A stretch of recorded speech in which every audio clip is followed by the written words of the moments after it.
नारायणं नमस्कृत्यं नरं चैव नरोत्तमं देवीं सरस्वतीं व्यासं ततो जयमुदीरयेत्। व्यासाय विष्णुरूपाय व्यासरूपाय विष्णवे नमो वै ब्रह्मदेवाय वसिष्ठाय नमो नमः। यं ब्रह्मा वरुणेन्द्ररुद्रमरुतस्तुन्वन्ति दिव्यैस्तवैः वेदैः सङ्गपदाक्रमोपनिषदिर्गायन्ति यं सामगाम् ध्यानावस्थिततद्गतेन मनसा पश्यन्ति यं योगिनो यस्यान्तं न विदुसुरासुरगणा देवाय तस्मै नमः। मूकं करोति वाचालं पङ्गं लङ्घयते गिरिं यत्कृपातमहं वन्दे परमानन्दमाधवम्। गुरुर्ब्रह्मा गुरुर्विष्णु गुरुर्देवो महेश्वर गुरुर्साक्षात् परब्रह्मा तस्मै श्री गुरवे नमः। नेपाल भित्र र विश्वभरि छरिएर रहनुहुने समस्त आमा बुवा दाजुभाइ दिदीबहिनीहरूका हृदयमा विराजित राष्ट्रदेव भगवान पशुपतिनाथ स्वरूप आत्मतत्त्वलाई वन्दन गर्दै समस्त गुरु आचार्य विद्वान विदुषीहरूका चरणमा वन्दन गर्दै राष्ट्रदेव भगवान पशुपतिनाथको चरणमा समर्पित यो शिव महापुराणको अमर गाथालाई हजुरहरू समक्ष अनवरत रूपले पुर्याउने कोसिसमा छु। अनवरत रूपले यसको साधना हजुरहरू समक्ष पुर्याइरहेको छु।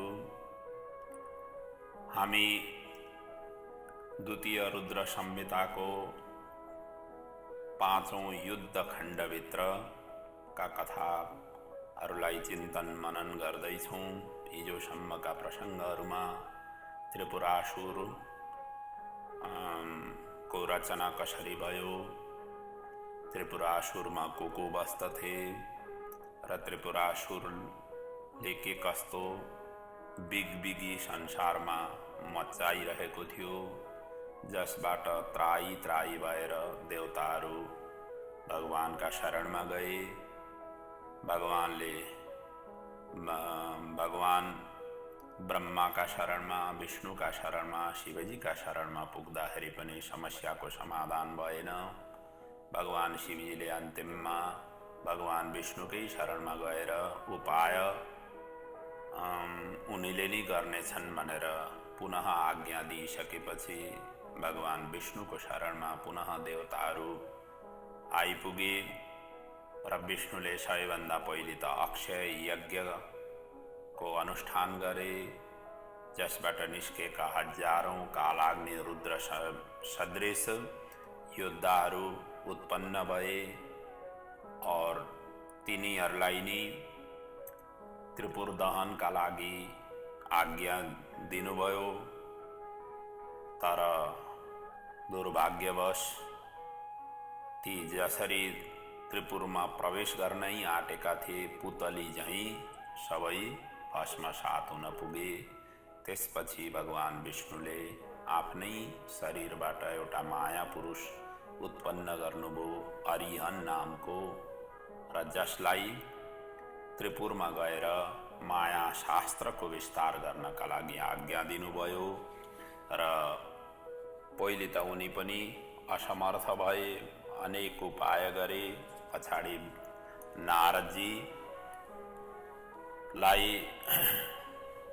यस कार्यका लागि सहयोग साथ दिनका लागि भगवान विष्णुले पुनः पठाउनु भयो र नारदजी वहाँ पुगिसकेपछि नारदजीको प्रेरणाले त्रिपुरासुरहरू आएर अरिहनसँग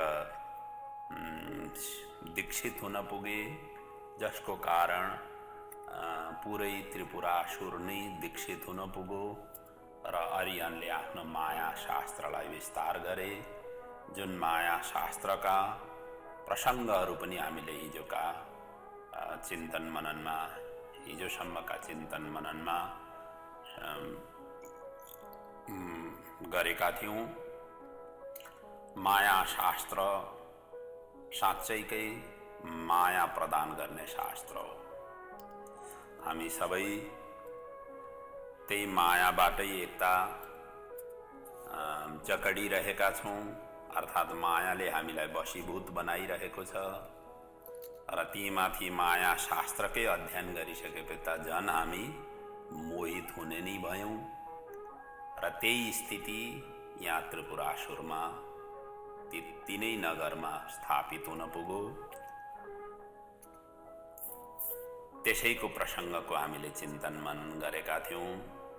माया शास्त्र भनेको वाम मार्गी शास्त्रलाई भनिन्छ, जस्तो चारवाक आदि ग्रन्थहरू पनि माया शास्त्रभित्रै पर्दछन्, जहाँ बडा विचित्र विचित्रका प्रसङ्गहरू विचित्र विचित्र ढङ्गले व्याख्या गरिएका छन्। बडा अद्भुत किसिमका यी ग्रन्थहरू छन्, सुन्नै लायकका छन्। र एकचोटि यस्ता ग्रन्थहरू चिन्तन मनन गरिसकेपछि हर कोही व्यक्ति यही नै कुरो सही हो भनेर लाग्न पनि पछि पर्दैनन्। अर्थात् त्यस्ता किसिमका नामै माया छ, मोहित गराउने यस्ता शास्त्रहरू छन्। जस्तो कि चारवाकजीले के भन्नु भइरहेछ भनेदेखि, यावत् जीवेत सुखम जीवेत ऋणम कृत्वा घृतम पिबेत भस्मीभूतस्य देहस्य पुनरागमनम कुतः। अब उनले त्यसरी सूत्रहरू तयार गरेर प्रस्तुत गरेका छन्। यावत् जीवेत सुखम जीवेत, जबसम्म यो शरीर रहन्छ त्यति बेलासम्म सुख र आनन्दपूर्वक जिउनु पर्दछ। त्यसका लागि भलै हामीले ऋण गरेर घृतम पिबेत, ऋणै गर्नु पर्यो भने पनि ऋण गरेर भए पनि यो शरीरलाई पोषण सन्तुष्टि दिलाउनका लागि घिउ पिउने गर्नुपर्दछ। अनि भस्मीभूतस्य देहस्य पुनरागमनम कुतः।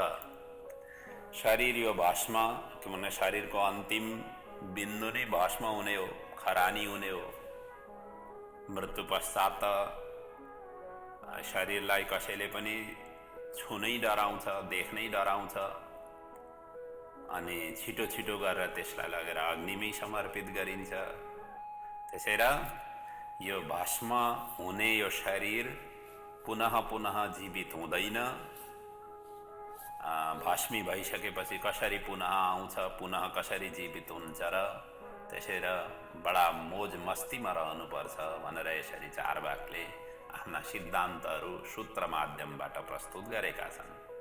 त्यसै गरी वाम मार्गीहरूले पनि अन्य शास्त्रहरूमा पनि यस्तै ढङ्गका वाम मार्गीका जति पनि शास्त्रहरू छन्, जति पनि सूत्रहरू बनिएका छन्, ती यस्तै किसिमका विचित्र विचित्र किसिमका सूत्रहरू छन्। जस्तो कि वाम मार्गीकै एउटा सूत्र, मध्यम मांसम च मीनम च मुद्रा मैथुनमेव च एते पञ्चमकारास्यो मोक्षदायी युगे युगे। यी पाँचवटा मलाई जसले मतलब अनुशीलन गर्दछ, यी मलाई जसले उपासना गर्दछ, उनीहरू चाहिँ युग युग पर्यन्त उनीहरूको मोक्ष प्राप्त हुन्छ। अर्थात् प्रत्येक युगमा यसलाई अनुसरण गर्नेवालाहरूले मोक्ष पाइ नै रहन्छन् भन्ने किसिमको यो सूत्र हो। अब यसमा पाँचवटा म चाहिँ के हुन् भन्दाखेरि, मध्यम, मद्यपान गर्नु अरे। अनि मांसम, मांस भक्षण गर्नु। मीनञ्च, मांस र मीन, मीन भन्नाले त्यसैले उसलाई पनि भनिएको हो, मीन भनेको मछलीलाई पनि भनिन्छ। अनि मुद्रा, त्यसै गरी मैथुन, मुद्रा भन्नाले पैसा, मैथुन, मैथुनसँग संलग्न हुनु अर्थात् स्त्री सहवासलाई अत्याधिक रूपले, पुरुष सहवासलाई अत्याधिक रूपले सेवन गर्नु, यी गर्नाले यी पाँचवटा मकार, एते पञ्चमकार स्युः, यी पाँचवटा मकार चाहिँ प्रत्येक युगमा मोक्ष दिने हुन्, त्यसैले यसलाई छोड्नु हुँदैन भनेर यसरी वाममार्गीले बताएका छन्। त्यसै गरी अन्य सूत्रहरूमा पनि यस्तै खालका सूत्र छन्, जस्तो कि पीत्वा पीत्वा पुनः पीत्वा यावत् पतति भूतले पुनरुत्थाय वै पीत्वा पुनर्जन्म न विद्यते। भन्नुको अर्थ पीत्वा पीत्वा पुनः पीत्वा, पिउनु अरे, पिउँदा पिउँदा पुनः पिउँदा मतलब पुनः पीत्वा, फेरि पनि पिउनु, पिउँदा पिउँदा पिउँदा टन्न भइयो। अब यो मदिरा आदिलाई संकेत गर्न खोजेको हो। अनि पिउँदा पिउँदा यति पिउनु कि पिइसकेपछि पनि फेरि पनि पिउनु, अर्थात् ओभरफ्लो हुन्जेलसम्म पिउनु। र ओभरफ्लो भइसकेपछि के हुन्छ, ज्यादै पिइसकेपछि त मान्छे ढल्दछ, पृथ्वीमा गिर्दछ, पछारिन्छ। र जबसम्म पछारिँदैन, जबसम्म ढल्दैन, जबसम्म पृथ्वीमा गिर्दैन, तबसम्म पिइ नै रहनु अरे। अर्थात् त्यस्तो ओभरफ्लो ढङ्गले पान गर्नु अरे। अनि ढलिसकेपछि पनि के गर्नु भन्दाखेरि पुनरुत्थाय वै पीत्वा, फेरि उठ्नु अरे, फेरि उठेर फेरि पिउनु अरे। यसरी पिउनाले पुनर्जन्म न विद्यते, यस्ताको पुनर्जन्म हुने छैन भनेर यस्ता यस्ता किसिमका विचित्र सूत्रहरू छन्, पढ्नै पर्ने खालका सूत्रहरू छन्। जहाँ जसले प्राप्त गर्न सक्नुहुन्छ यस्ता यी ग्रन्थहरूको पनि अनुशीलन गर्नुपर्छ, किनभने सबै ग्रन्थहरूलाई चिन्तन मनन गरियो भने वास्तविक बिन्दुमा हामी पुग्न सक्छौँ। एउटै मात्रै मार्गलाई लिनु हुँदैन। हामीसँग भएका जति पनि ग्रन्थहरू छन् ती सबै ग्रन्थहरूलाई चिन्तन मनन तिनीहरूका सबै अङ्ग प्रत्यङ्गहरूलाई केलाउनुपर्छ, अनि मात्रै हामी सही ढङ्गमा पुग्न सक्दछौँ। यस्ता विचित्र किसिमको वाममार्गी हो। यिनीहरू यी यस्ता किसिमका सूत्रहरूद्वारा निर्मित भएका जुन शास्त्र छ त्यही शास्त्र नि माया शास्त्र थियो। र यस्ता विचित्र सूत्रहरूको यो माया शास्त्र चाहिँ आर्यनले त्रिपुरासुरलाई पढाए, जसले गर्दाखेरि त्रिपुरासुरमै सबै अब पथभ्रष्ट हुन थाले। पहिले पञ्चायतन देवताहरूको पूजा अर्चना गर्दथे, अहिले आएर पञ्चायतन देवताहरूलाई उनीहरूले छोडे र सबै भस्मीभूत हुन पुगे। सबै एकपछि अर्को गर्दै सबै आफ्ना शास्त्रहरूलाई, जुन आफ्नो साधना थियो त्यो साधनालाई छोड्दै अब सबै स्वतन्त्र हुन पुगे आदि इत्यादि। अब त्यस पछाडिको स्थिति त्रिपुरमा हुन पुग्यो। त्यसैको वर्णन अब अगाडि सनत कुमारजी व्यासजीलाई श्रवण गराउँदै हुनुहुन्छ। आउनुहोस् आजको अब कथा प्रसङ्गलाई त्यहीदेखि नै अगाडि बढाउँ। यहाँ यसरी आर्यनले युक्तिपूर्वक आफ्नो माया शास्त्र त्रिपुराधीशलाई पढाउनु भयो। त्यस पछाडि त माया शास्त्र बिस्तारै त्रिपुरमा फैलिन थाल्यो, जसले गर्दाखेरि क्रमशः वेद विमुख हुँदै गए। किनभनेदेखि माया शास्त्र वेद सम्मत छैन, वेद विहीन छ।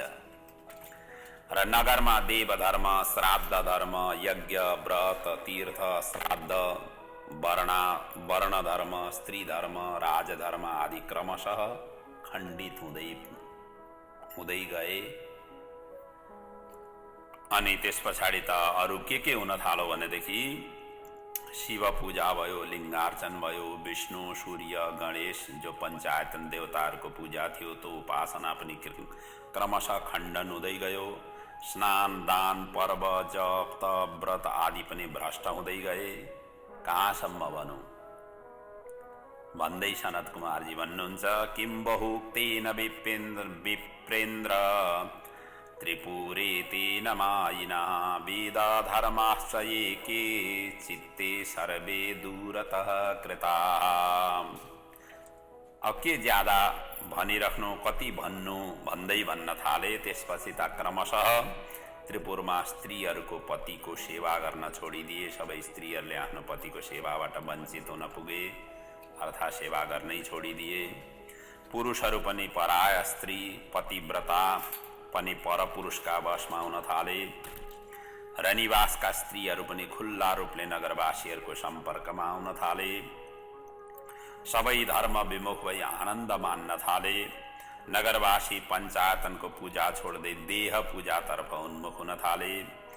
देव पूजालाई छोडेर देह पूजाको प्रशंसा गर्न थाले। आचार भ्रष्ट भएको देखेर लक्ष्मीले अब नगर छोडिदिन्। आचार परमो धर्म धर्मस्य प्रभुरच्युतः, भगवानले स्पष्ट भन्नुभएको छ। आचार नै धर्म हो। जसले सदाचारलाई छोड्दछ भन्नुको अर्थ धर्म उसले छोडिदियो, त्यागिदिएको हुन्छ। जहाँ धर्म हुँदैन त्यहाँ लक्ष्मीको वास हुँदैन, त्यहाँ सत्यको वास हुँदैन, त्यहाँ यशको वास हुँदैन, त्यहाँ कीर्तिको वास हुँदैन। यी सबै नष्ट भएर जान्छन्। लक्ष्मी नरहनु भनेको यी सबै चिज नरहनु हो। त्यसैले लक्ष्मीले नगर छोडिदिन्, जसको फलस्वरूप त्रिपुरमा अब दरिद्रताले प्रवेश पायो। जबसम्म लक्ष्मी थिइन् त्यति बेलासम्म श्री यश कीर्ति सबै चिज थियो। लक्ष्मीले नगरै छोडिदिइसकेपछि अब दरिद्रताले वास पायो।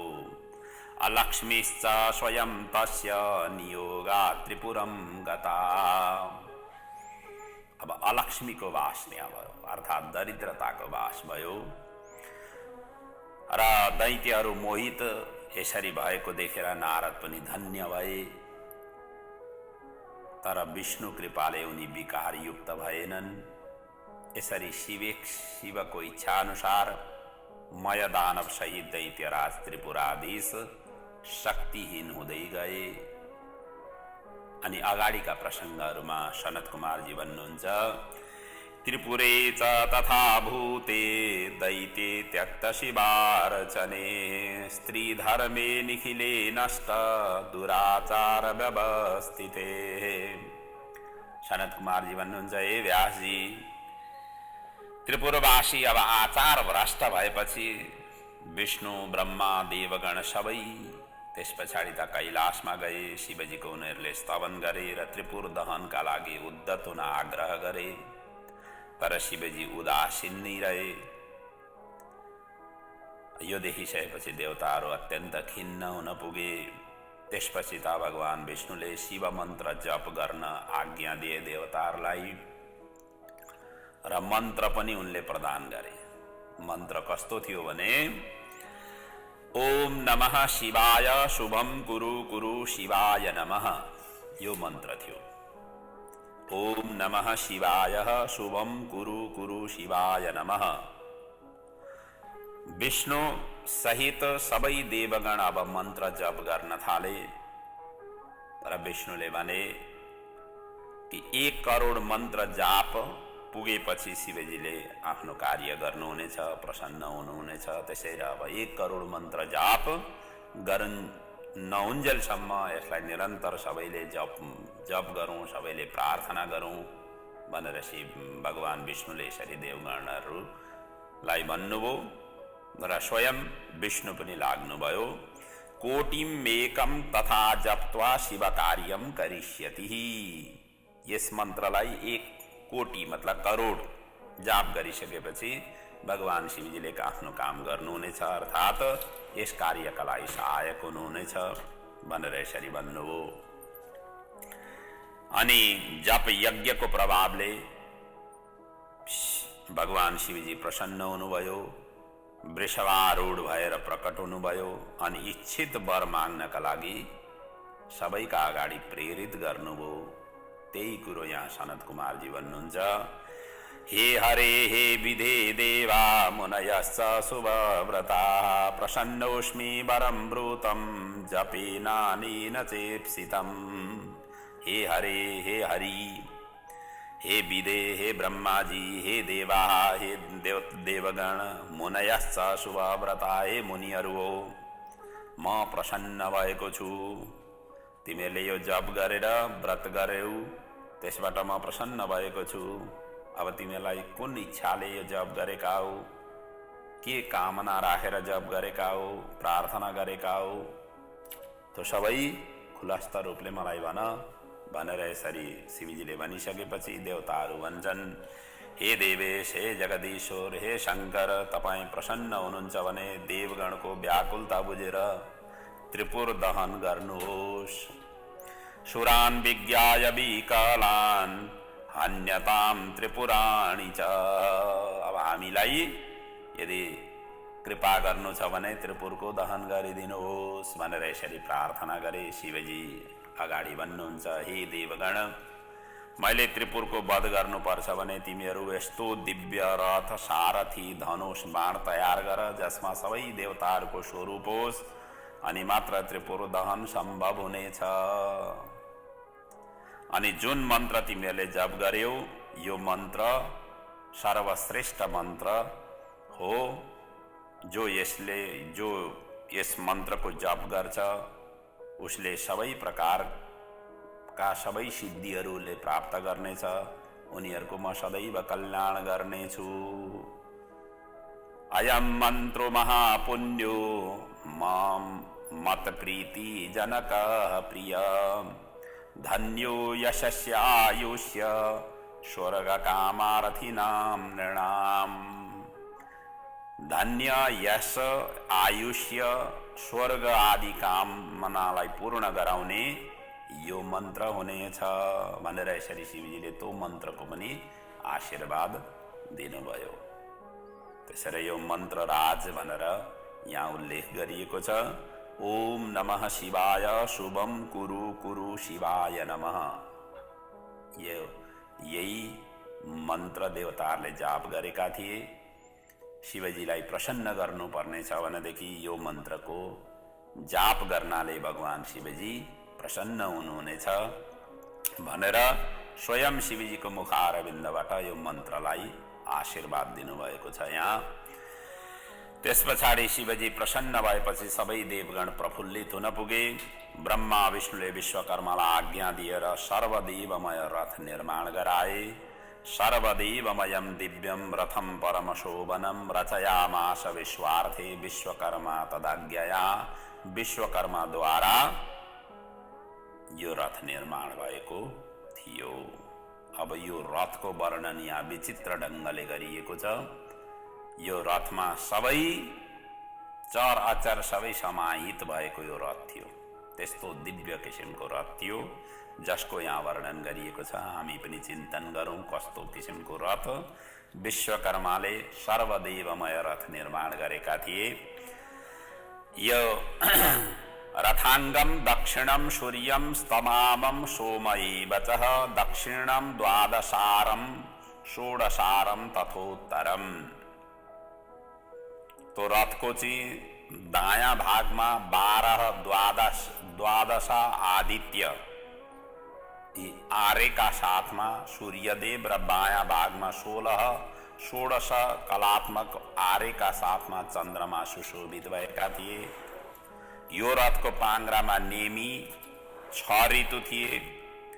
पुष्कर, अन्तरिक्ष, रथनीड, मन्दर थियो।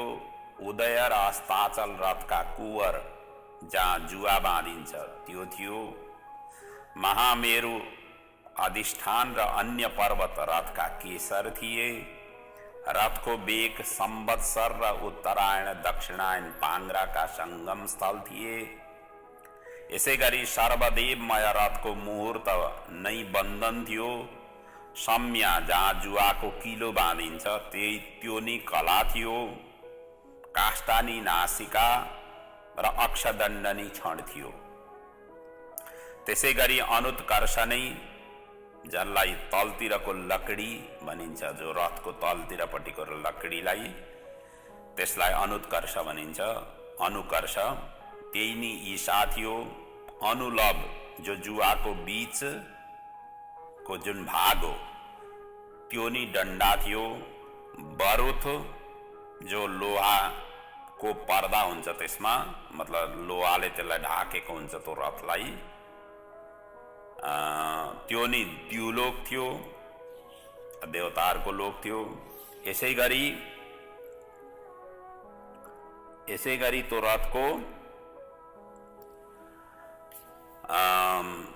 दुईवटा ध्वजा, एउटा स्वर्ग र अर्को मोक्ष, यी दुईटा ध्वजा थिए। रथको दुवै शिरा भ्रम र कामधेनु थिए। व्यक्तनी दण्ड थियो, नडबल रथको बुद्धि थियो, अहंकार कोण थियो र पञ्चमहाभूत रथका बल थिए। इन्द्रियाणि च तस्यैव भूषणानि समन्ततः श्रद्धा च गतिरस्यैव रथस्य मुनिषत्तमः। अगाडि भनिएको छ रथको अलङ्कार नै षडङ्ग थिए। छवटा अङ्ग जुन भनिएको छ तिनी रथका अलङ्कार थिए। पुराण न्याय मीमांसा धर्मशास्त्र रथका आभूषण थिए। वर नै बलको स्थानमा थियो। घण्टा मन्त्र रूप थियो। वर्णाश्रम 4 चरण थिए। 1000 फण युक्त अनन्त नाग रथको बन्धनमा बाँधिएका थिए र दिशा विदिशा रथका चरण थिए। त्यसै गरी रथलाई ढाक्न स्वयं समुद्र नि रथलाई ढाक्ने समुद्र थिए। आवह आदि सप्तवायु रथको सुवर्णमय 7 सिंढी बने। लोकालोक पर्वत यस रथको उपसोपान थिए। बाहिरको स्थान मानस बने। सारथी र भगवान ब्रह्मा देवा रश्मिधरा स्मृता। ब्रह्माजी रथको सारथी बने। देवता लगाम समात्ने बने। प्रतोद चाबुक नै ओमकार थियो। अकार रथको छत्र थियो। मन्दराचल दण्डधारी थियो। पर्वतराज सुमेरु रथको धनुष बने। डोरी शेषनाग बने। सरस्वती रथको घण्टा बनिन्। विष्णु रथका लागि बाण बने र अग्निदेव बाणको अग्रभागको शल्य बने। 4 वेद रथका घोडा बने। अयास्तस्य तथा प्रोक्ता चत्वारो निगमा मुने। जो 4 वेद छन् ती रथका घोडा बने। शेष ज्योति रथको भूषण बने। 20 रथको सेना बनी। कति भनौं? त्यो रथमा ब्रह्माण्डमा जुन जुन पदार्थ थिए सबै नै सुशोभित थिए। ब्रह्माण्डे चैव यत् किञ्चित वस्तु तदवै रथे स्मृतम। त्यही रथमा नि समाहित थिए। गंगादी नदीहरू त रथको अगल बगलमा खडा भएर चौवर डुलाइरहेका थिए। चौवर हल्लाइरहेका थिए। अनि यस्तो दिव्य रथ विश्वकर्माले त्रिपुर वधका लागि शिवजीका लागि बनाएका थिए। विश्वकर्मालाई ब्रह्मा विष्णुको आशीर्वाद थियो। त्यसैले सर्वदेवमय प्रतिबिम्ब स्वरूप रथ दिव्य रथ उनले तयार गर्न सफल हुन पुगे। अब यस्तो किसिमको दिव्य रथमा भगवान शिवजी अब रथारूढ हुनुभयो। त्यसैको वर्णन अगाडि गरिएको छ। सर्वदेवमय रथ तयार भएपछि वेद रूपी घोडालाई जोताएर ब्रह्माजीले शिवजीलाई रथ समर्पित गर्नुभयो। सबै देवगणले शिवजीको प्रार्थना गरे र शिवजी खुसी हुँदै रथारूढ हुनुभयो। सर्वदेवमयं शम्भो आरुरोह महाप्रभो।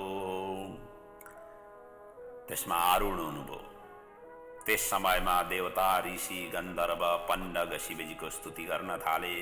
अप्सराहरू नाच्न थाले। गन्धर्व गाउन थाले। शिवजी रथारूढ हुना साथ घोडा पृथ्वीमा बर्ल्याङ बर्ल्याङ ढले पो त। शिवजीको त्यति भार थियो। रथारूढ हुने साथै घोडाहरू पछारिए। जसको कारणले के भयो भन्नुहुन्छ भनेदेखि पृथ्वी कम्पायमान हुन पुग्यो। एकदम हल्लिन थाल्यो। भूकम्प आयो। पहाडहरू पनि त्यस्तै भए। हल्लिन थाले। शेषनागले भार सहन गर्न सकेनन्। किनभने शेषकै शिरमा शिव यो पृथ्वी रहेको छ। अनि सकेनन्। काँप्न थाले। मुस्किलले सारथी ब्रह्माले वेदमय घोडाका लगाम सम्हालेर हाँक्न थाले। यसरी सम्हालिसकेपछि रथ बिस्तारै अगाडि बढ्यो। अब यस पछाडि भगवान शिवजीले आफूलाई पशुपति बनाउनका लागि देवताहरूलाई प्रार्थना गर्नुभयो। तिमीहरू सबै पशुपास बन अनि मलाई पशुपति बनाऊ भनेर यसरी भन्नुभयो। त्यही बेला अनि मात्रै म यो असुर वध गर्न सक्नेछु भनेर भन्नुभयो। पशूनाम आधिपत्यम वे ददध्वम हन्मि ततोऽसुरान्, अनि मात्रै म हन्मि अर्थात् वध गर्न सक्नेछु भनेर शिवजीले भन्नुभयो। त्यस पछाडि देवताहरूले पशुत्वको अलग अलग कल्पना गरेपछि मात्र यी दैत्य श्रेष्ठ मार्न सकिनेछ, नत्र मुस्किल हुनेछ भनेर भनिसकेपछि भगवान शिवजीले अगाडि भन्नु, मलाई पशुपति बनाउँदा केही पनि हानि हुने छैन, जसले मलाई पशु भावले स्मरण गर्नेछ ती सबैले मोक्ष पाउनेछन् भनेर पनि आशीर्वाद दिनुभयो। यो वै पाशुपतम दिव्यम चरिष्यति समोक्ष्यति, जो पाशुपत भावले अर्थात् व्रतको जसले धारण गर्नेछ ती सबैले मोक्ष पाउनेछन्, अनि पशुताबाट ती सबै मुक्त हुनेछन्। तिमीहरू पनि यस व्रतलाई 12, 6 या 3 वर्षसम्म निरन्तर गर भनेर पनि आशीर्वाद दिनुभयो। त्यसपछि शिवजीको आज्ञालाई शिरोधार्य गर्दै सबैले स्वीकार गर्दै देवता असुर सबै पशु हुन पुगे र शिवजी पशुपाश विमोचक पशुपति हुन पुग्नुभयो। त्यसैको वर्णन यहाँ सनत कुमारजी गर्नुहुन्छ। रुद्र पशुपतिश्चैव पशुपाश विमोचक। रुद्र स्वयं पशुपति हुनुभयो, जो चाहिँ पशुको पाशबाट विमोचक। पशुपतिको अर्थ नै त्यही हो। पशु भनेका हामी सबै प्राणीहरू हौं। हामीसँग भएको जुन माया छ, मोह छ, बन्धन छ, जो आसक्ति छ, जो वासना छ, त्यही नै सबै पास हो। पास नै माया हो, पशु नै जीवात्मा हो र तो मायाबाट पशुलाई मुक्ति गराउने काम चाहिँ ईश्वरको हो। त्यसै र पशुपति भनेको पशुहरूको पासबाट मुक्त गराउनु र यहीँबाट शिवजीको एउटा नाम पशुपति भनेर लोकमा प्रसिद्ध हुन पुग्यो। अनि लोकमा पुग्यो मतलब त्यसरी प्रसिद्ध हुन पुग्यो। अब यस पछाडि भगवान शिवजी त्रिपुरमा पुग्नुहुन्छ रथारूढ भएर, त्यसैको वर्णन अगाडि गरिएको छ। सर्वदेव रथ द्रुत गतिले अब आकाश मार्गद्वारा अगाडि बढ्यो। देवताहरू पनि आफ्ना रथ वाहनका साथ पछाडि लागे। अन्य शिवगण जसले हल, मुसल, साल, भुसुण्डी, पत्थर आदि आयुध बोकेका थिए उनीहरू पनि पछि पछि गए। ती गणहरूको संख्या करोडौंमा थियो, जसमा प्रमुख गण केश, महाकेश, महाज्वर, सोमवल्ली, स्वर्ण, सोमपाशनक, सोमदोक, सूर्यवर्चा, सूर्याक्ष, सूरी, सुरसुन्दर, प्रस्कन्द, कुन्दर, चण्ड, कंपन आदि अनेक महान पराक्रमी विशाल बलशाली थिए। शिवजीले एक्लै समर्थवान हुँदाहुँदै पनि सबै गणहरूलाई साथमा लैजानुको तात्पर्य यही नै थियो कि दुष्टहरूको संहार गरी आफ्नो सुयशको विस्तार गर्नु थियो।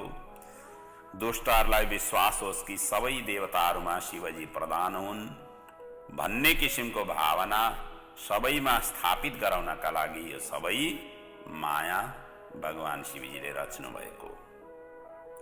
सर्वेष्वपि च देवेषु यस्मान् नान्यो विशेष्यते भनेर सनत कुमारजीले यसै कुरालाई यहाँ स्पष्ट पार्नु भएको छ। अब यस पछाडि के भयो भन्नुहुन्छ भनेदेखि रथमा आरूढ पनि हुनुभयो, बाणको सन्धान पनि भयो, सबै चिज भएर तयार हुँदाखेरि पनि कार्य अगाडि बढ्न सकेन। अब के भयो त्यस पछाडिको घटना भनेदेखि त्रिपुर दहनका लागि शिवजी शीर्ष स्थानमा गएर आफ्नो पिनाक धनुषको सन्धान गर्नुभयो। धनुषलाई समातेर दृष्टिमा दृष्टि राखेर शिवजीले 1000 वर्षसम्म रहनुभयो।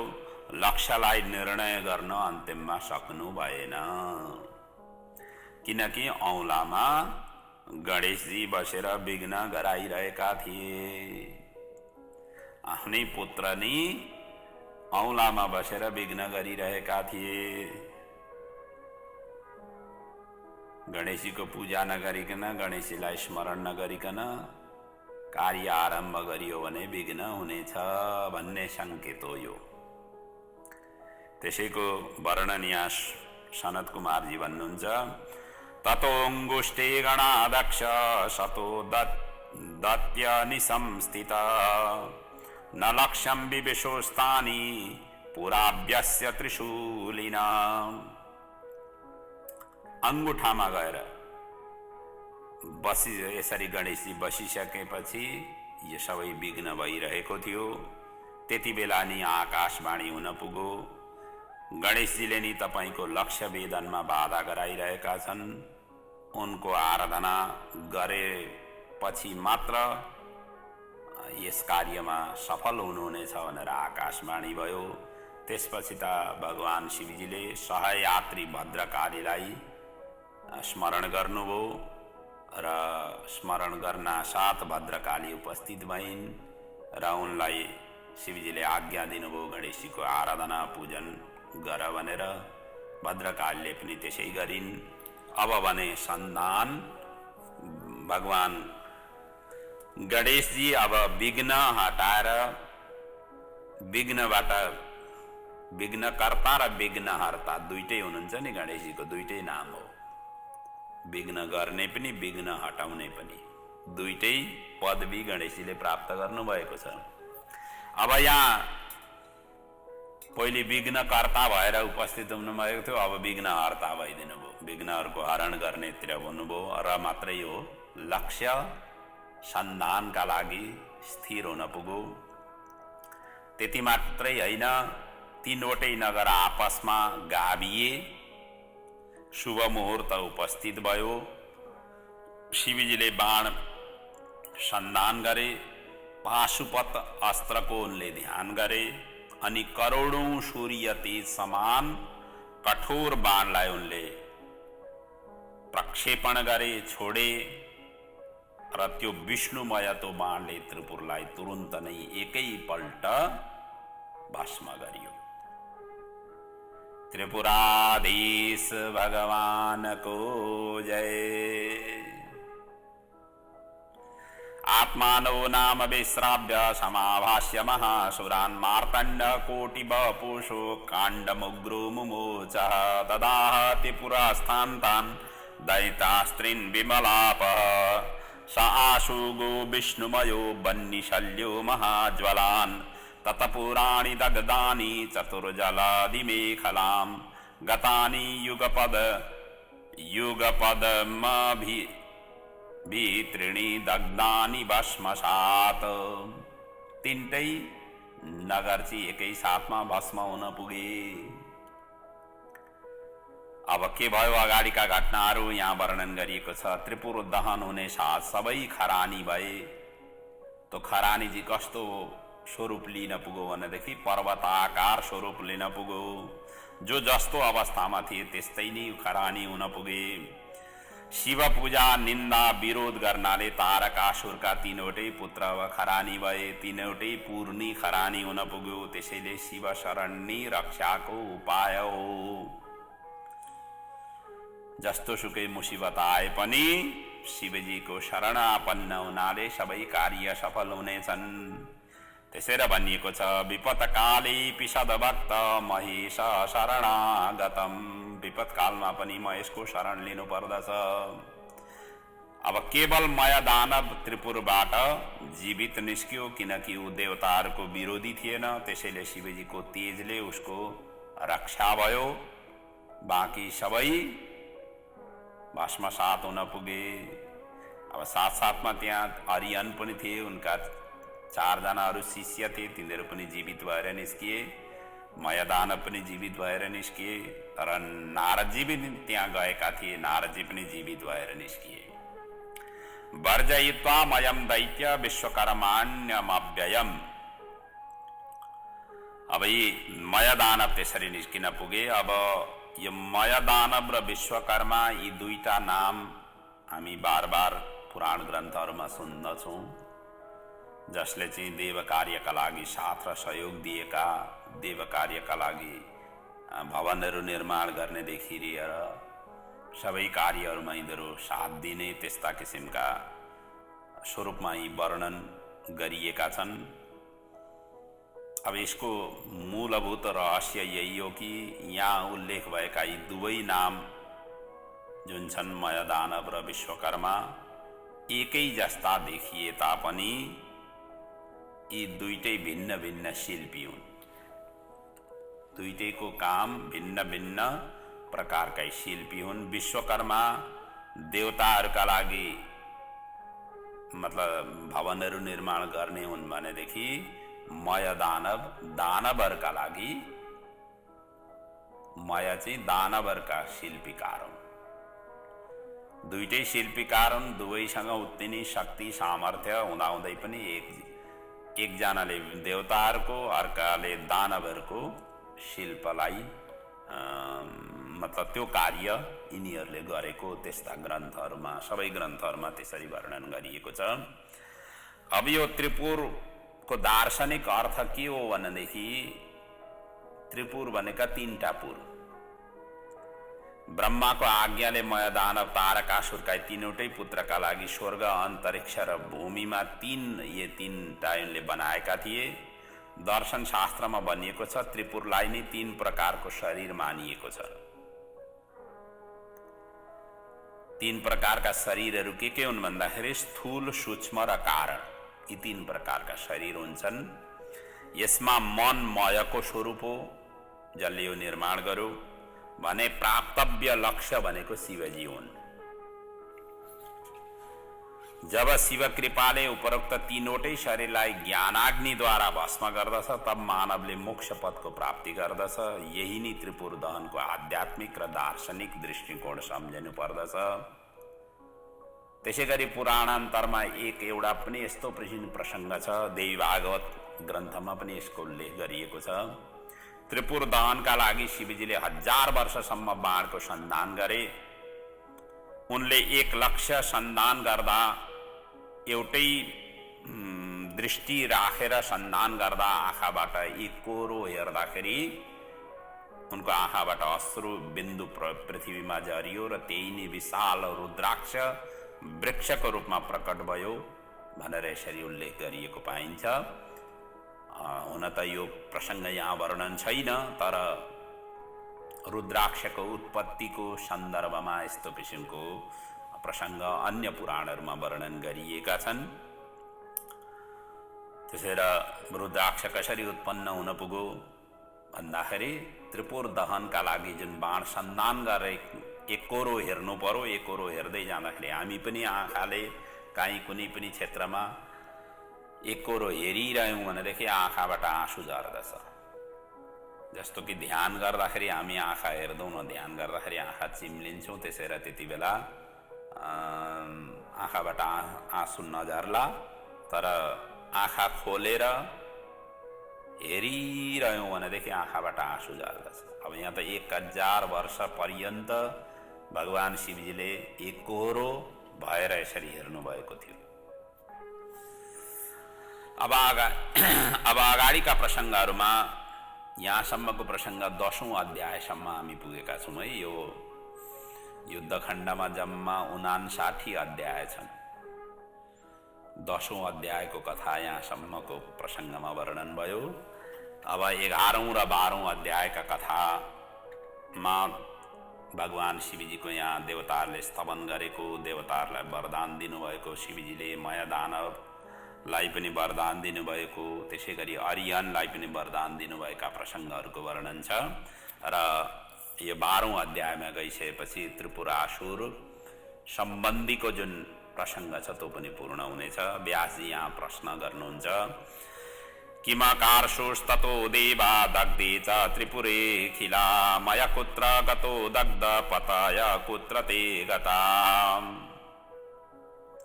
व्यासजी सोध्नुहुन्छ देवताहरू त्यस पछाडि देवताहरूले के गरे, मय दानव र अरिहन कहाँ गए आदि इत्यादि पनि बताइदिनुहोस् भनिसकेपछि सनत कुमारजी भन्नुहुन्छ, हे व्यासजी, जब शिवजीले त्रिपुर दग्ध गरे तब उनी प्रलयकालमा जस्तो अग्नि स्वरूप हुन्छ, प्रलयकाल अग्नि स्वरूप तेजोमय स्वरूप भगवान शिवजीको त्यति बेला थियो। रौद्र रूप थियो, तेजले 10 दिशा प्रज्वलित गराइरहेको थियो।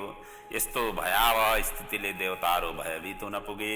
त्यसपछि ब्रह्मा विष्णुले विनीत भएर त्रिपुरान्तक शिवजीको यहाँ भव्य र दिव्य स्तुति गाए, जसमा रक्षा, अनपायनी भक्ति, त्रिलोकको रक्षा, भयापन्नहरूलाई आश्रयको उनीहरूले माग गर्दै स्तवन गरे। जुन यस प्रकारले स्तवन गरिएका मन्त्रहरू छन्। प्रसीद जगतां नाथ, प्रसीद परमेश्वर, प्रसीद सर्वकर्ता त्वं, नमामहस्त्वां वयं मुदा। हामी प्रसन्न भएर हामी तपाईको प्रसन्नताका लागि प्रार्थना गरिरहेका छौँ, प्रार्थना गर्दछौँ। तपाईँ प्रसन्न हुनुहोस्, तपाईँ प्रसन्न हुनुहोस्, आफ्नो रौद्र रूपलाई शान्त गराउनुहोस्, आफ्नो क्रोधाग्निलाई शान्त गराउनुहोस् भनेर यसरी देवताहरूले यहाँ प्रार्थना गरे। स्तुति देवताहरूले गरिसकेपछि शिवजी प्रसन्न हुनुभयो र वर माग्न शान्त पनि हुनुभयो र वर माग्न भन्नुभयो। देवताहरूले भने, यदि तपाईँ प्रसन्न हुनुहुन्छ भने हामीलाई अब तपाईँको दास बनाउनुहोस्, हामी माथि दुःख या सङ्कट आउँदा समस्याको सदैव तपाईँले निवारण गर्नुहोस्। यदा दुःखम तु देवानां सम्भवेत देव सत्तमः तदा त्वं प्रकटो भूत्वा दुःखम नाशय सर्वदा। यसरी देवताहरूले प्रार्थना गरिसकेपछि शिवजीले तथास्तु भन्दै आशीर्वाद दिँदै, जब जब सङ्कट पर्छ, जब जब मेरो जरुरत पर्छ, त्यति बेला मलाई स्मरण गर्नु, म सहायता प्रदान गर्नेछु भनेर शिवजीले यसरी आशीर्वाद देवताहरूलाई दिनुभयो। त्यस पछाडि शिवजी प्रसन्न मुद्रामा देखिसकेपछि मयदान पनि बिस्तारै अगाडि बढ्यो र शिव समीप आयो र स्तुति गर्यो र भन्यो, न जानामि स्तुतं स्तुतिं कर्तुं स्तुति प्रिय महेश्वर, प्रसन्नो भव सर्वेश पायि मां शरणागतम्। शिवजीले यसरी उसले आएर प्रार्थना गर्यो कि न जानामि स्तुतिं कर्तुं, तपाईको स्तुति गर्न त म जान्दिनँ, हे प्रिय, हे महेश्वर, तपाईँ प्रसन्न हुनुहुन्छ भनेदेखि मलाई पनि शरणागति दिनुहोस्, मेरो पनि रक्षा गर्नुहोस् भनेर यसरी मयदानवले प्रार्थना गरिसकेपछि शिवजीले भन्नुभयो, हे दानव श्रेष्ठ, तिमी सदैव दिव्यप्रिय भएर तिमी रहनेछौ। तिमी भित्र दानव भाव रहने छैन, असुर भाव कहिल्यै उत्पन्न हुने छैन र नहोस् पनि। अब तिमी सपरिवार वितल लोक जाऊ, वहाँ तिमीलाई कहिल्यै कसैबाट पनि भय हुने छैन। गच्छ त्वं वितलं लोकं रमणीयं दिवोपिहि, कदापि नासुरो भावो भविष्यति मदाज्ञया। तिमीलाई कहिल्यै पनि असुर भाव उत्पन्न हुने छैन भनेर यसरी शिवजीले मयदानवलाई पनि आशीर्वाद दिँदै वितल लोकका लागि जानका लागि उहाँले भन्नुभयो। यसरी त्यसपछिका दिनहरूमा मयदानव वितल लोकमै रहन थाल्यो, वितल लोकको अधिपति भएर रहन थाल्यो। अब यस पछाडि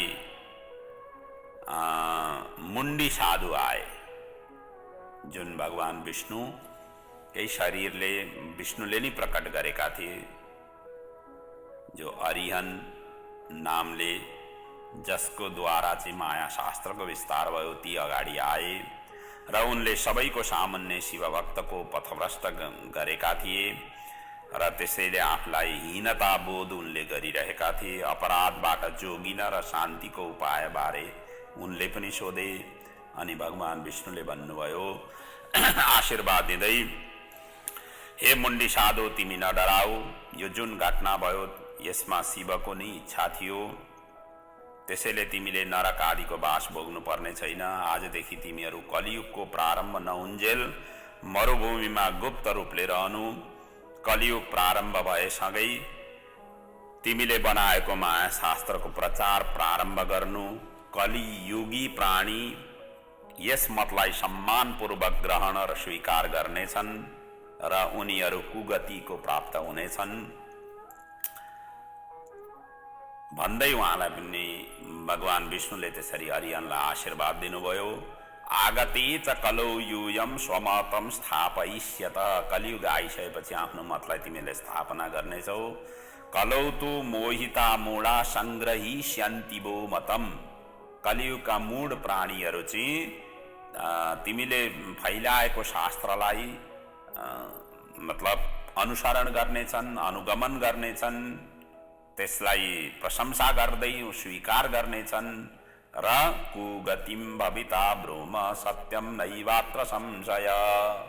यसरी स्वीकार गरिसकेपछि उनीहरूको कुगति हुनेछ, सुगति हुने छैन, कुगति हुनेछ भनेर पनि भगवान विष्णुले यसरी अर्यनलाई आशीर्वाद दिनुभयो। यसपछि शिवजी परिवार सहित अन्तर्ध्यान हुनुभयो। देवताहरू पनि शिवजीको गुणानुवाद स्मरण गर्दै आफ्नो धाम तर्फ फर्किए र यो त्रिपुर दहनको उत्तम चरित्र, यश, आयु, धन, धान्य, स्वर्ग, मोक्ष सबै किसिमको प्रदान गर्नेवाला यो त्रिपुर दहनको चरित्र हो। धन्यम यशस आयुष्यम धनधान्य प्रवर्धकम स्वर्गदम मोक्षदम चापी किम भूय श्रोतुमिच्छसि भनेर यो त्रिपुर दहनको अन्तिममा उपसंहारका रूपमा सनत कुमारजीले व्यासजीलाई सुनाउनु भयो। यहाँसम्म आउँदाखेरि यो युद्ध खण्डको 12औं अध्यायको कथा पूर्ण भयो। अब 13औं अध्यायदेखि 26औं अध्यायसम्म जलन्धर चरित्रको वर्णन छ। अब यो जलन्धरको उत्पत्ति कसरी हुन पुग्यो, यसका के कस्ता किसिमका चरित्रहरू यसका निर्माण हुन पुगे, कसरी यो देवताहरूप्रति आक्रामक हुन पुग्यो, अन्त्यमा यसको कसरी संहार हुन पुग्यो आदि इत्यादिका प्रसङ्ग अब 13 देखि 26 अध्यायका कथाहरूमा वर्णन गरिएका छन्। यसको सुरुवाती प्रसङ्गलाई आजकै प्रसङ्गमा हामी चिन्तन मनन गर्नेछौँ। आउनुहोस् अब जलन्धर चरित्रलाई हामी अगाडि बढाउँ। यहाँ शिवजीद्वारा इन्द्रको भस्म गर्नै लाग्दाखेरि बृहस्पतिको प्रार्थनाले पुनर्जीवित हुन पुगेको, शिवजीको नेत्राग्नि समुद्रमा फ्याँकेकाले जलन्धरको उत्पत्ति भएको, वृन्दासँग विवाह हुन पुगेको आदिको प्रसङ्गबाट जलन्धर चरित्रको प्रसङ्ग प्रारम्भ भएको छ। व्यासजी यहाँ प्रश्न गर्नुहुन्छ सनत कुमारजीलाई, भो ब्रह्मन् भगवान् पूर्वं श्रुतं मे ब्रह्मपुत्रक जलन्धर महादैत्य अवदीत शंकर प्रभु। हे ब्रह्मन्, मैले पहिले सुनेको थिएँ ब्रह्माजीको पुत्र जलन्धर लाई महादेव भगवान शंकरले वध गर्नुभएको मैले सुनेको थिएँ। यो के हो, को हो, कहाँ, कसरी यो उत्पन्न भयो, अब यसको चरित्रको विषयमा मलाई सविस्तार वर्णन गर्नुहोस्, अर्थात् जलन्धर दैत्यको चरित्र अब श्रवण गराउनुहोस् भनेर यसरी सनत व्यासजीले यसरी प्रश्न गरिसकेपछि सनत कुमारजी शिवजीको ध्यान गर्दै अब जलन्धर प्रसङ्ग श्रवण गराउन थाल्नुभयो। एकदा जीवसुख शक्रो च भक्त्या परमया मुने दर्शन कर्तुमीशस्य कैलासं जग्मतुर्वृषम्। एक बार गुरु बृहस्पति र चेला इन्द्र शिवजीको दर्शन गर्न कैलाश गए। शिवजीले यी दुवैलाई आउँदै गरेको देखेर ज्ञानको परीक्षा गर्न दिगम्बर वेशमा मार्गलाई रोकेर बसे।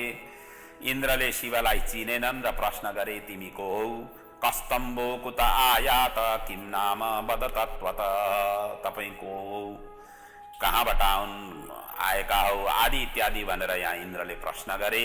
दिगम्बर वेशी शिवजी मौन नि रहे। इन्द्र बार बार सोध्दै जान्थे तर उनी चुप नै रहे, मौन नै रहे। जतिचोटि सोधे दिगम्बरले केही उत्तर नै दिएनन्।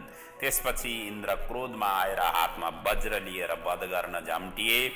रे मया प्रेक्षमानोऽपि नोत्तरं दत्तमानसि, अतस्त्वां हन्मि वज्रेण कस्ते त्रातास्ति दुर्मते। हे दुष्ट, मैले बार बार सोद्धाखेरि पनि उत्तर तैँले दिइनस्, त्यसैले म तँलाई वज्रले अब वज्र प्रहार गरेर तँलाई म यी भस्मसात गरिदिनेछु, तँलाई को बचाउन आउनेछ आदि इत्यादि भन्दै यसरी रिसले चुर भएर आक्रमण गर्न उद्धत भए। यस्तो देखेपछि दिगम्बरधारी शिवजीले इन्द्रको त्यो अमोघ अस्त्रलाई जसरी उनले मतलब फ्यालेका थिए अर्थात प्रहार गरेका थिए, त्यति बेलै त्यो अमोघ अस्त्रलाई उनले रोकिदिए। चकार स्तम्भनम तस्य वज्रपातस्य शङ्कर, स्तम्भन गरिदिए, रोकिदिए। त्यसपछि आफ्नो विकराल आँखाबाट क्रोधको अग्नि यस्तो निस्कियो जसले गर्दा इन्द्र जल्न थाले। यस्तो घटना यहाँ घट्यो। क्रोध सबै क्षेत्रमा विघ्न गराउने स्वरूप हुन्छ। क्रोध आउनु नि सबै कार्यहरूको विघ्न गराउने स्वरूप हो। त्यसैले क्रोध आयो भनेदेखि सत साहित्य, सत ग्रन्थ, सत चरित्रहरूको स्मरण गर्नुपर्छ। क्रोध नरक लैजाने,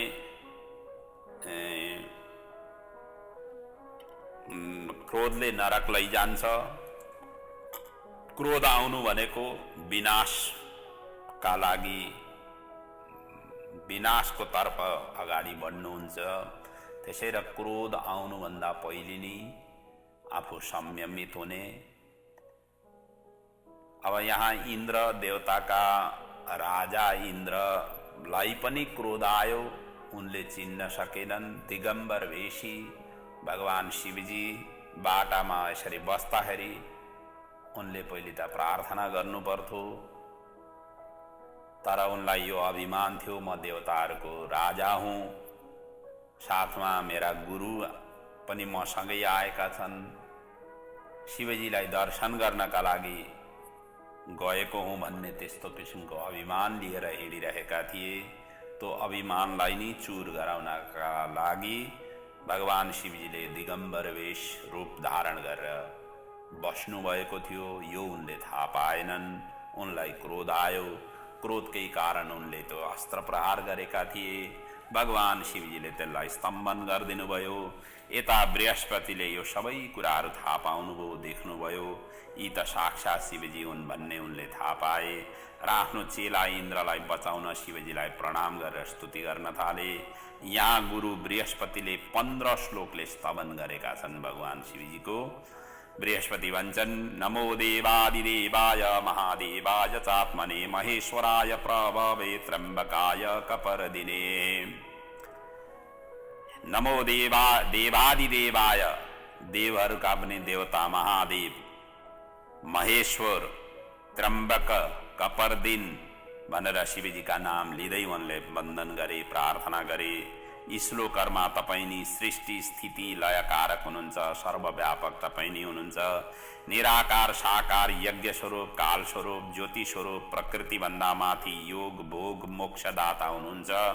तपाईको ध्यान गर्नाले मनुष्य भूलोकमा अपूर्व सुख भोग्न पाउँदछन्। अन्तमा तपाईको समीप आइपुग्दछन्। अन्तमा भने तपाईको नेत्राग्नि तेजलाई कतै अन्यत्र स्थापित गरी भक्तको रक्षा गर्नुहोस् भन्दै यसरी प्रार्थना गरे। क्षेप्तुम अन्यत्र देवेश स्वतेजोत्युग्रमर्हसि उद्धर्तुम सर्वभक्तानां समुद्धर पुरन्दरम भनेर यसरी प्रार्थना गर्नुभयो। प्रार्थना गरिसकेपछि बृहस्पतिको स्तुतिले शिवजी प्रसन्न हुनुभयो। इन्द्रलाई उहाँले जीवन बचाउनका लागि प्रार्थना गर्नुभएको हुनाले शिवजीले एउटा नाम बृहस्पतिको जीव राखिदिनु भयो।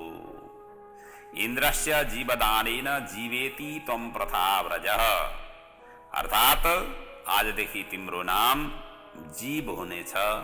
किनभनेदेखि इन्द्रको शरीरलाई बचाउनका लागि, उनको जीवनलाई बचाउनका लागि प्रार्थना गरेको हुनाले तिम्रो नाम आजदेखि जीव हुनेछ भनेर यसरी नामाकरण पनि पो गरिदिनु भयो। त्यसरी बृहस्पतिलाई जीव भनेर पनि पुकारिन्छ। उता जो नेत्राग्नि क्रोधमा थियो, जुन शिवजीको भाल नेत्रबाट निस्केको थियो त्यसलाई छार समुद्रमा लगेर राखियो, फ्यालियो। भाल नेत्रात समुद्भूतम प्राक्षिपत लवणाम्बसिहि। लवण समुद्रमा लगेर अर्थात छार समुद्र, लवण समुद्र, नुनको समुद्रमा लगेर फ्याँकियो। त्यसपछि दिगम्बर शिवजी अन्तर्ध्यान हुनुभयो। गुरु र चेला पनि ज्यान बचाएर भयमुक्त हुँदै आफ्नो स्थान फर्किए। अब छार समुद्रमा फ्याँकिएको जुन शिवजीको जुन क्रोधाग्नि छ त्यसको अब के भयो, त्यसले के रूप लियो आदि इत्यादिको प्रसङ्ग चाहिँ हामी अब अगाडिको प्रसङ्गमा वर्णन गर्नेछौँ। आजको कथालाई यहीँ म विराम लिँदैछु र यस्तो अद्भुत अद्वितीय चरित्रहरूले भरिएको शिव महापुराणको गाथा श्रवण गरेर हामी पनि आफ्नो जीवन धन्य बनाउन सकौँ। शिव महापुराण भित्रका कथाहरू के कस्ता रहेछन्, के कस्ता चरित्रहरूका वर्णन रहेछन्, कसरी त्यसको वर्णन गरिएको रहेछ आदि इत्यादिको एकदम जरोसम्म पुग्ने म कोसिसमा लागेको छु, जुन हजुरहरू समक्ष अनवरत रूपले प्रस्तुत गरिरहेको छु। भगवान शिवजीले भगवान पशुपति राष्ट्रदेव पशुपतिनाथको चरणमा समर्पित यो अमर गाथा सुनेर चिन्तन मनन गरेर आफ्नो जीवन धन्य बनाउन सहायक सिद्ध होस्, यही शिवजीको चरणमा पशुपतिनाथको चरणमा समर्पित गर्दै म आजको कथा प्रसङ्गलाई यहाँ पूर्ण गर्दैछु। ओम पूर्णमदः पूर्णमिदं पूर्णात् पूर्णमुदच्यते पूर्णस्य पूर्णमादाय पूर्णमेवावशिष्यते। ओम शान्तिः शान्तिः शान्तिः। ओम।